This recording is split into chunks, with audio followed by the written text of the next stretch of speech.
주님께서 여러분과 함께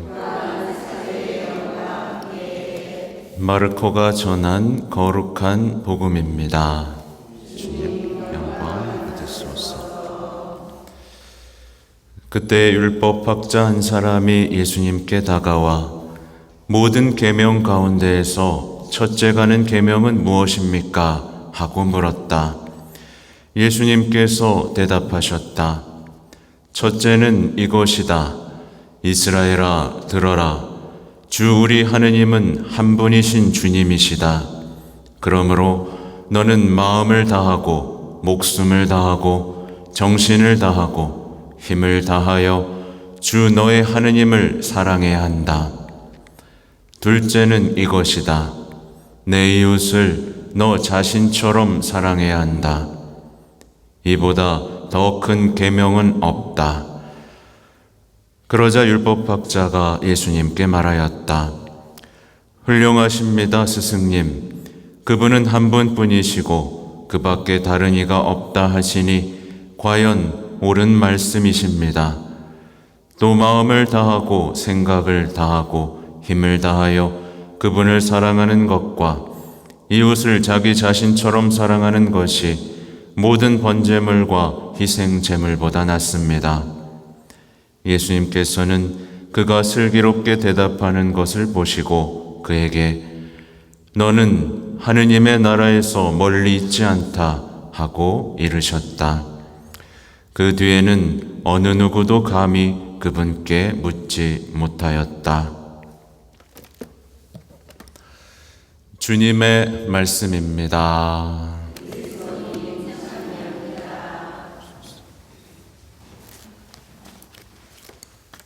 참 예수님. 네, 오늘 일독서가 길었죠? 열심히 읽으셨습니다. 일독서에는 토비야의 첫날 밤의 기도가 나오고 있어요.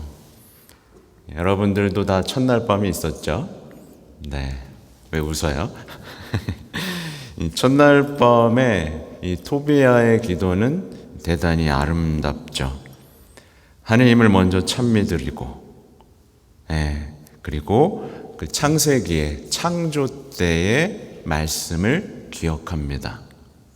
창조 때에 아담을 만드시고 협조자, 협력자로서 하와를 만드셨습니다. 이 얘기를 하면서 하나님께서 창조하신 어떤 성의 아름다움에 대해서 얘기하고 그 다음 이렇게 얘기하죠. 이제 저는 욕정이 아니라 진실한 마음으로 아내를 맞아드립니다. 네. 그러면서 이 여자가 자비를 얻어 함께 해로하도록 허락해 주십시오. 주님께 그 부부의 아름다운 삶을 허락해달라고 청하고 있습니다. 네. 오늘날에 생각하는 사람들의 혼인과 전혀 다르죠. 전혀 다르죠. 자기들끼리 욕망해서 결혼하고, 자기들끼리 뭔가 잘 해낼 수 있을 거라고 생각하고, 그죠? 네. 요즘하고 전혀 다른 혼인과 성, 남녀의 관계에 대한 성찰들이 담겨 있습니다. 사실 오늘날의 아이들은 서로의 성을 어떻게 바라보고 있는지 아시죠?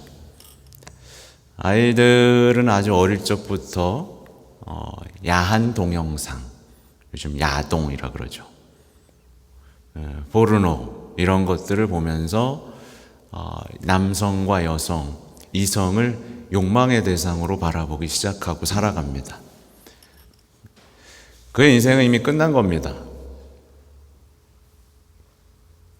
상대방을 어떤 욕망의 대상, 또 이성을 지배해야 되는 대상, 이겨야 하는 대상으로 바라보는 순간 그의 인생은 이미 끝난 겁니다.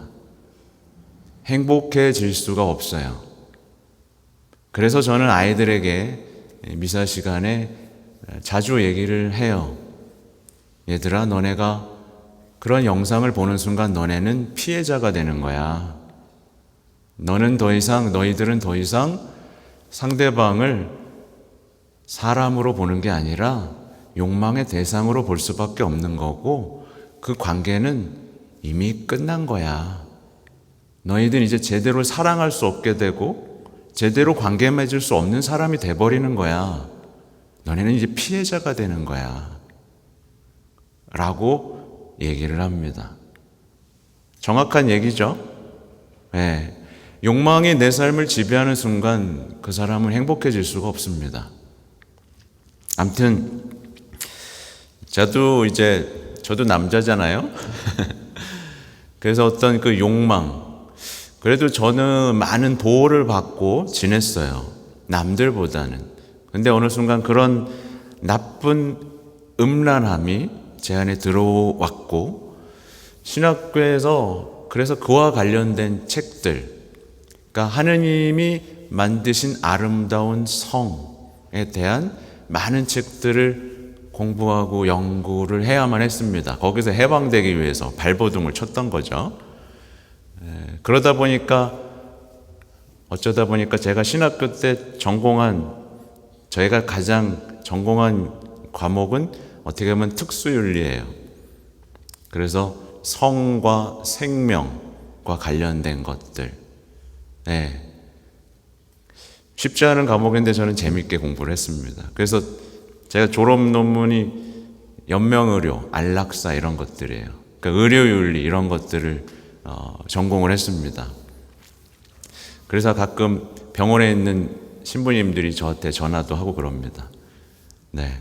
근데 실제로요, 이 의료윤리나 어떤 성과 생명과 관련된 것들이 의사들은 교육 받을까요, 안 받을까요? 1학점밖에 안 들어요. 몰라요. 의사 선생님들도 의료윤리에 대해서 거의 무지하다고 보시면 됩니다. 네. 그러다 보니까 오늘날의 의료사고라든가 여러 정말 긴박한 상황에서 사람들은 다 어떻게 해요? 혼란스러워하죠. 네. 그래서 연명의료 결정, 거기에 대해서 그냥 무작정 찬성해버리고 그러면 될 거라고 생각하지만 쉬운 문제가 아닙니다. 네. 속으시면 안 돼요.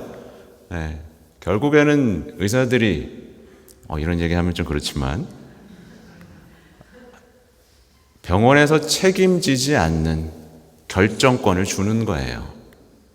그러니까 사실은 의료인들이 윤리를 공부하고 덕을 갖고 책임을 지면 될 일인데 그거를 철저하게 계약과 책임 전가로 만드는 거예요. 안타깝지만 이 사회는 지금 그런 방향으로 다 가고 있는 겁니다. 강론에 쓴 내용은 아니에요. 그냥 갑자기 생각나서 한 내용이고. 그러니까 오늘 이제 마르코 복음에는 가장 첫째 가는 계명과 둘째 가는 계명.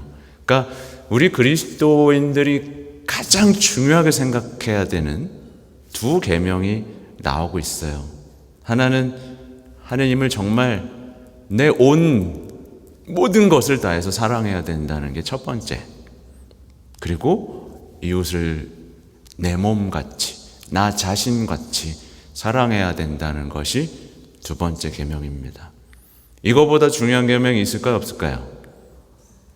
없어요. 근데 이거 지킬까요, 안 지킬까요? 네. 관심이 없는 사람들도 생각보다 많죠. 제가 오늘 블로그에 올린 내용은 사실은 마르코 복음 12장 전체적인 내용이에요. 마르코 복음 12장을 전체로 보면 교회 내에 존재하는 신앙의 오류들을 정확하게 짚어주고 있습니다. 그래서 누가 이 시대의 바리사의 율법학자 또 누구야? 사두가이들의 신앙을 살고 있는지를 명확하게 드러내고 있어요. 근데 이거 생각보다 되게 많죠. 제가 월요일부터 한 강의를 들으시면 기억하시겠지만요. 포도밭 소장인가의 비유에서는 거기서 드러난 오류가 뭐예요? 주인이신 하나님과의 관계를 끊어버린 것. 예수님의 사랑을 철저하게 무시하고 모욕해버린 실천적인 무신론자들입니다. 교회 내에도 있어요. 하나님이 사랑하든 말든 내가 주인이에요. 그죠? 그래서 자기가 주인임을 자처하면서 죄책감 없이 살아가면서 자신만을 위한 무제한의 자유를 외치는 자기 숭배자들이 교회 내에도 있어요. 자기를 숭배해요. 그죠? 그게 포도밭 소장인의 비유에서 나온 신앙의 오류들입니다. 오늘 첫째 계명에 자기를 사랑하는 내용이 없거든요. 근데 그냥 자기만 숭배하고 있는 거예요. 그리고 이제 예수님에게 올무를 씌우려고 합당하냐, 합당하지 않습니까? 라고 물었던 이 사람들의 오류는 뭐냐면 하나님의 사랑에 감탄하고 진리의 마음을 연 게 아니라 이 사람들을 뭐 했어요? 인간적인 행복, 인간적인 자유, 인간적인 정의만을 외치는 사실은 뭐였어요? 위선자이자 이념주의자. 교회 내에도 있죠. 예수님이 인간적인 행복과 자유를 보장해 줘야 되는 어떤 존재인 것처럼 생각하는 거 말이죠. 그리고 사두가이들도 봤습니다. 사두가이들은 부활을 믿지 않죠.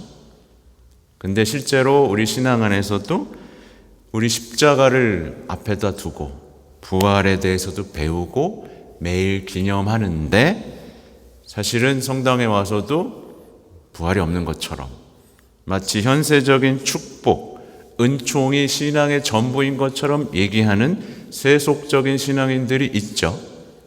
이것도 신앙의 오류에 속하고요. 그리고 오늘 첫째 계명과 둘째 계명이 뭔지 배워놓고도 오직 자신에 대한 사랑만을 첫째 계명에 두고 살아가는 영적 개인주의자들 있죠, 그죠? 이게 지금 우리 신앙 안에 다 있는 것들이에요. 그러면서 나는 성당을 매일 나가지. 그리고 더 나아가서 제가 이제 반복해서 말씀드리고 있는 건데요. 기도는 대화잖아요, 그죠? 근데 기도를 자집중이나 비인격적인 기교로 만들어버리는 사람들이 있어요. 제가 묵주기도 빨리 바치는 거에 대한 얘기를 다시 드리는 겁니다. 기도를 나한테 집중하는 겁니까? 아니죠. 기교를 만들어서 빠르게 체험을 하는 건가요? 아니죠. 그죠? 그러니까 기도를 자아집중이나 비인격적인 기교로 만들면 신앙이 어떤 게 돼버리냐면 신앙은 그냥 체험인 거예요. 그러니까 그때 기도했던 기분이 좋아가지고 자꾸 그 기분을 다시 얻고 싶은 거. 그 기교를 부리는 거죠. 묵주기도를 빨리 했을 때 기분이 좋았대요. 그래서 또 빨리 하는 거야. 그 기분과 감정을 다시 얻고 싶어서. 신앙은 체험이나 느낌, 감정이 아니에요. 그걸 다시 하려는 기교는 더더욱 아니고. 그죠? 그러니까 신앙을 기교로 만들어버리면 신앙이 그냥 교양, 심리학 수준으로 떨어져 버립니다. 이게 뭐예요? 거짓 신심인 거죠. 이게 교회 내에 들어와 있어요? 안 들어와 있어요? 들어와 있는 거예요. 잘 보셔야 됩니다. 신앙은 지식이나 기술이 아니라 위대한 선물이에요. 우리가 해서 얻어낼 수 있는 게 아니라 그분이 주시고 싶을 때 주는 겁니다. 성령 기도에도 마찬가지입니다. 우리가 막 기도한다고 주님이 오셔야 됩니까? 그분은 오시고 싶을 때 오는 겁니다. 우리가 기도할 때마다 체험하는 게 정상인가요? 그분이 주시고 싶을 때 주고 안 줄 수도 있어요. 신앙은, 기도는 항상 그분의 주도권이 있고 그분의 선물이에요. 그죠? 자아 실현이 아니라 자아로부터 벗어나는 것이고, 감정이 아니라 의지고, 기교가 아니라 친밀하고 심오한 대화이자 만남입니다. 어려운 얘기 한 게 아니에요. 제가 좀 어렵게 얘기했는데 만남이에요. 인격적인 살아계신 분이란 말이에요. 그분을 내가 막 확 해가지고 만나주세요 라고 할 수 없는 겁니다. 우리가 휘두를 수 있는 게 아니에요. 우리가 준비되고 고요하고 그분의 언어를 들을 수 있는 준비가 되면 그분은 다가오시는 것이죠. 그리고 그분이 원할 때. 네. 그래서 신앙은 언제나 진실한 마음과 회개, 인격적인 만남 속에서 성장하는 겁니다. 그리고 언제나 하나님께 대한 충실한 사랑이 있어야 되고, 그 열매는 반드시 어떻게 돼요? 이웃에 대한 뜨거운 사랑으로 열매를 맺게 됩니다. 근데 이제 오늘날의 신앙이 하나님 사랑과 이웃 사랑이 아니라 자기에 대한 지나친 사랑 속에서 어떤 열매를 맺죠? 자기와 가까운 사람만 사랑하는 열매를 맺고 있어요. 이거 제대로 된 건가요? 안 된 거죠. 그러니까 우리는 이렇게 쉽게 우리의 신앙이 제대로 가고 있는지 안 가고 있는지에 대해서 알 수 있어요. 그래서 뭐 신천지나 다른 종교에서 체험 얘기를 해요. 나 하나님 사랑 체험했어요. 근데 체험은 신앙이 아니라 그랬죠? 근데 그들이 체험해서 열매를 낳는 게 뭐예요? 자기 패거리에 대한 사랑인 거잖아요. 그죠? 그러니까 우리는 잘 볼 수 있어야 됩니다. 아무튼 예수님께서는요, 그가 슬기롭게 대답하는 것을 보시고 나서 그에게 너는 하느님의 나라에서 멀리 있지 않다 라고 말씀을 하시죠. 네. 멀리 있지 않으니까 어떻게 해야 되죠? 말이 없어요. 가까이 가야 되겠죠. 거리를 좁혀야 되겠죠. 그러니까 이 사람에게 한 얘기는 너 머리로는 잘 알고 있는데 이제 해봐 이겁니다. 해봐. 어디 한번 해봐. 그러니까 신앙은 배우고 아는 것으로 끝나지 않습니다. 아는 것을 현실화시키기 위해서 먼 길을 나서야 되죠. 그래서 신앙이 힘들다고 하는 이유는 바로 여기에 있죠. 그냥 배우고 앉아서 하하하하 위로해주고 신나게 해주고 그러면 좋죠. 근데 이래가지고 천국 갈 수 있나요? 못하죠. 그죠? 근데 오늘날에도 또 하나의 오류가 뭐냐면 먼 길을 나서기보다는 그걸 줄여야 되는데 그냥 듣고 배우고 그렇게 안락하고 편안하게 주저앉아 버리는 거죠. 그러니까 신앙을 현실에 대한 위로로 만들어 버리는 거예요. 그럼 이것도 뭐예요? 신앙에서 심각한 오류인 거죠. 그죠? 사실은 저도 여기에 대해서 힘들어요.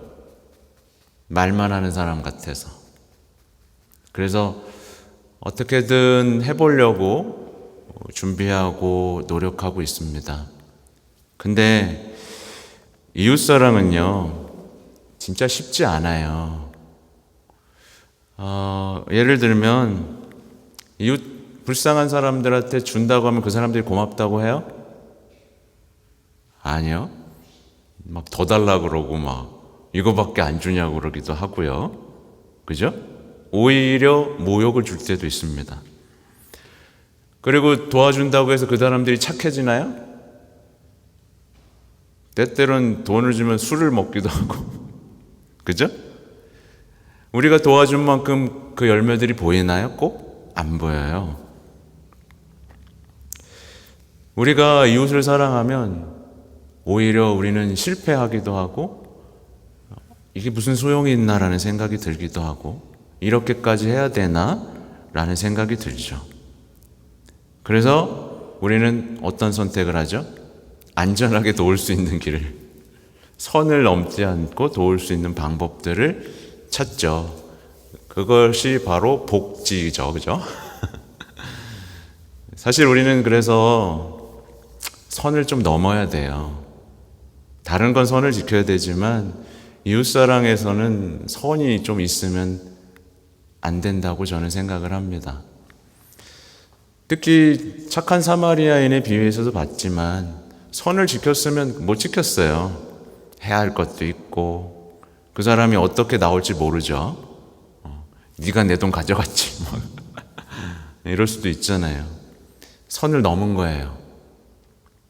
근데 우리는 도와줬으면 된 겁니다. 그죠? 도와줬으면 된 거지 거기에서 뭐 이렇네 저렇네 속임수가 있고 물론 그러니까 이런 훈련들을 하다 보면 우리도 도울 수 있는 사람이 되겠죠. 그죠? 그래서 이웃사랑은 머리로 되는 게 아니라 수많은 실패를 거쳐서 사랑할 수 있는 사람이 되는 게 아닌가. 이거는 제가 그 김하종 신부님이 안나의 집 하면서 쓰신 글들을 보면 거기서 많이 배워요. 그렇죠? 안나의 집 아시죠? 네. 안나의 집에서 밥 주면 그거 갖다가 시장에서 막 팔아요, 어떤 사람은.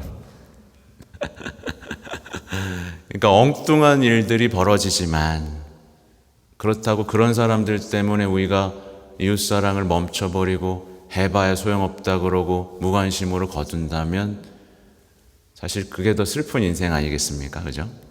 그래서 우리 원당동 성당도 앞으로 이런 이웃사랑의 길들을 사실 찾아 나가야 되지 않을까 생각을 합니다. 아무튼 결론으로 나아가면 첫째 계명 어기면서 하는 신앙생활은 아무 소용이 없다. 둘째 계명 어기면서 하는 신앙생활도 아무 소용이 없다. 우리에게 주어진 가장 큰 계명을 실천할 때 그것이 어렵더라도 먼 길이라도 나아가고자 하면 우리와 하느님 나라는 좁혀질 것이고요.